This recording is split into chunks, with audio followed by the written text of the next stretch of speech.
देखिए आपने एनसीईआरटी में पढ़ा होगा कि sec x into D x, यानी sec x का जो इंटीग्रेशन होता है वो होता है कितना, ये होता है sec ln sec x plus tan x, ये होता है इंटीग्रेशन इसका। लेकिन कभी आपने सोचा कि ये जो इंटीग्रेशन है इसका ln sec x plus tan x, ये आया कैसे है, मतलब प्रूफ क्या है इसका?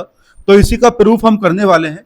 देखिए यहां पर अगर मैं यहां पर इस sec x को अगर मैं डिवाइड कर दूं बेटा किससे, sec x plus tan x से, और मल्टीप्लाई भी किसी से कर दूं, जिससे डिवाइड क्या है, ठीक उसी से मैं इसको मल्टीप्लाई कर दूं, तो कोई दिक्कत वाली बात थोड़ी है। क्यों?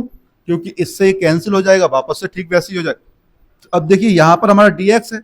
अब बताइए अगर मैं sec x, सुनना बात ध्यान से, अब अगर मैं sec x plus tan x को अगर मैं t मान लूं, t एज्यूम कर लूं, और अब दोनों साइड में अगर इसको डिफरेंशिएट करूं, तो डिफरेंशिएशन करूंगा तो sec x का डिफरेंशिएशन होता है हमारा कितना, ये होता है sec x into tan x होता है,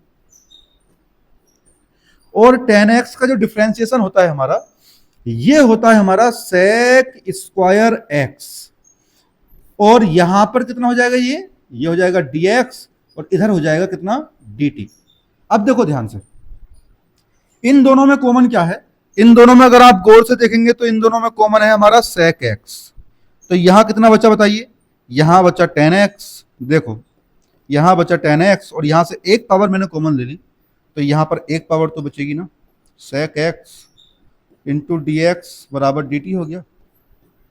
अब बताओ कि यहां पर जहां पर ये sec x into sec x plus tan x into D x है, क्या मैं वहां पर dt अप्लाई कर सकता हूं, dt रख सकता हूं?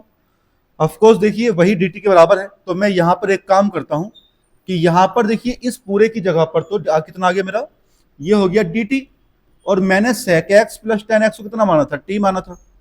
अब बताइए आपने अगर एक फॉर्मूला पढ़ा हो कि dx अपॉन x का जो इंटीग्रेशन होता है वो क्या होता है, वो होता है ln x, कितना होता है वो, नेचुरल लॉग x होता है।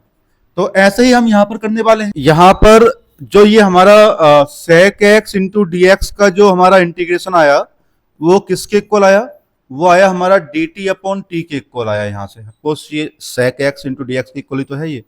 अब बताइए यहां पर इसका जो इंटीग्रेशन होगा वो कितना होगा, वो होगा नेचुरल लॉग टी, क्योंकि इस फॉर्मूले से देखिए dx अपॉन x का जो इंटीग्रेशन होता है वो कितना होता है, नेचुरल लॉग x प्लस सी होता है, नेचुरल लॉग t प्लस सी।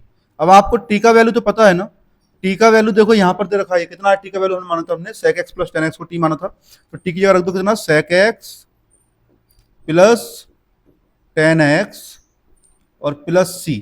तो यानी कि ध्यान रखना कि अगली बार जब भी आप इस फॉर्मूले को देखें तो आपको पता होना चाहिए कि ये फॉर्मूला कहाँ से आया है, इसका ओरिजिन कहाँ पर है, कैसे ये फॉर्मूला आया है, किस मेथड का यूज किया गया है इस फॉर्मूले को बनाने के लिए।